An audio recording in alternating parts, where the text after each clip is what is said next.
O casamento foi criado por Deus. O casamento não é invenção humana.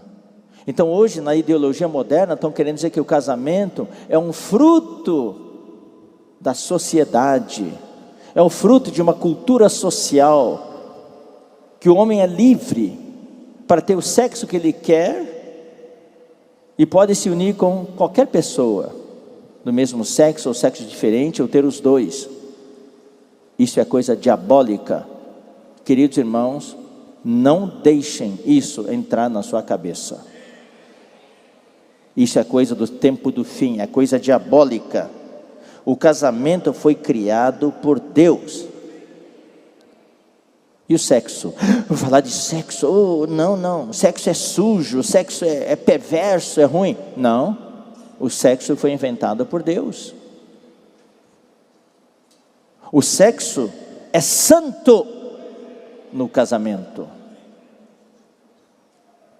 Deus colocou no ser humano várias necessidades. Quando você tem sede, você sente necessidade de beber água.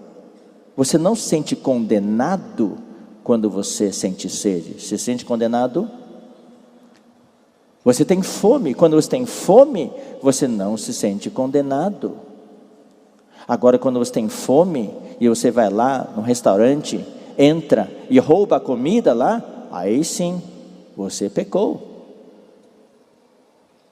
Você está com fome e você viu na casa do vizinho um pé cheio de mangas e o vizinho viajou e você pula dentro do quintal dele para pegar manga, isso é roubo.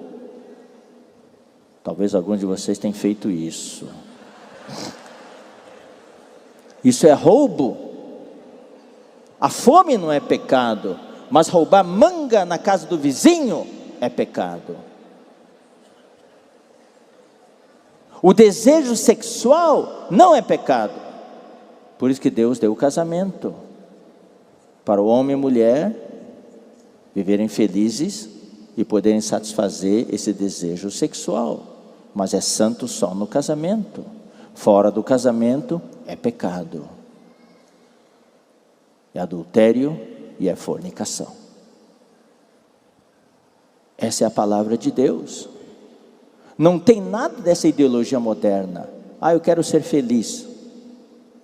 Isso é uma desculpa do homem para justificar o seu pecado. Então, irmão, nós precisamos nos apegar à palavra de Deus. Por isso que a Bíblia fala, por causa da impureza, da fornicação, cada um tem a sua própria esposa e cada uma o seu próprio marido. E aí, Paulo entra em mais detalhes ainda. O marido conceda à esposa o que lhe é devido, e também semelhantemente a esposa ao seu marido. Vocês entenderam o que Paulo quis dizer, né? Quando existe o desejo, marido e mulher devem conceder um ao outro o que lhe é devido, para evitar situações pecaminosas. Eu vou aqui, irmão, isso aqui infelizmente é um capítulo que coube a mim falar.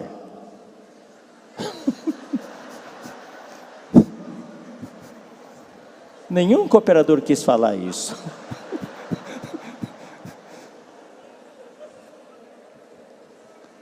O que acontece?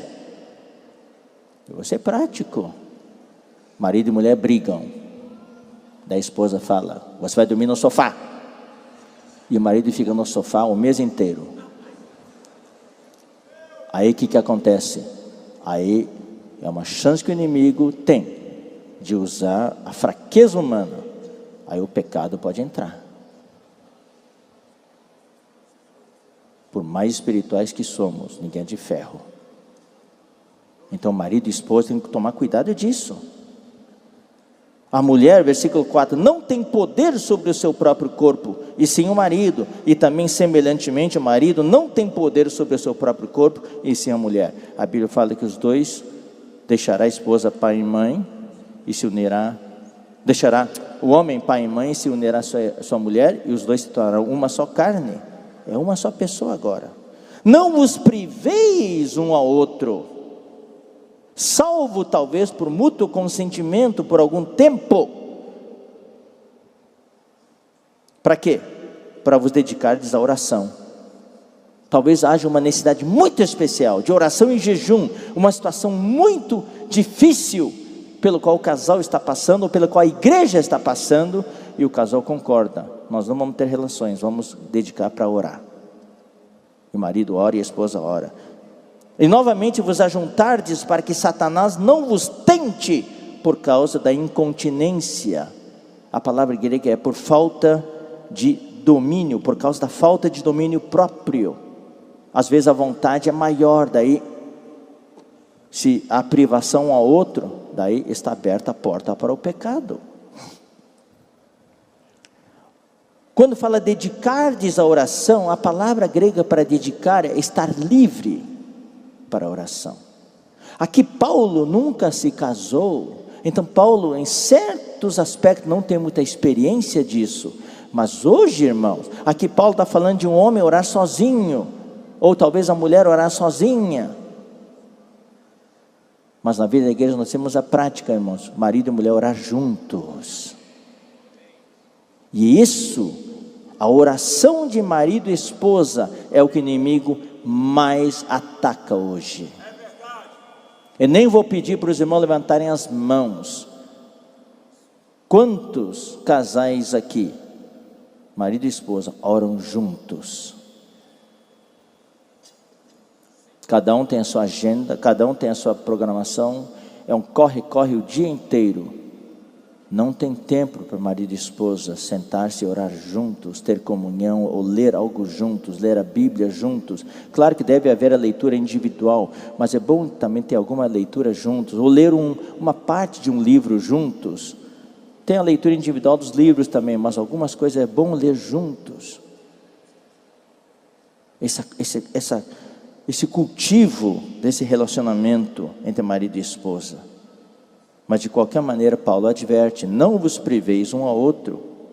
E Paulo fala no versículo 6, e isto digo como concessão e não por mandamento. Não estou ordenando não vos priveis uns aos outros, eu estou falando isso como concessão.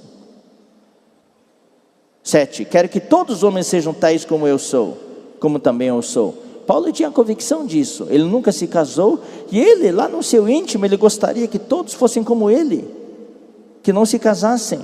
Mas daí, já falamos, no entanto, cada um tem de Deus o seu próprio dom. Um na verdade de um modo, outro de outro.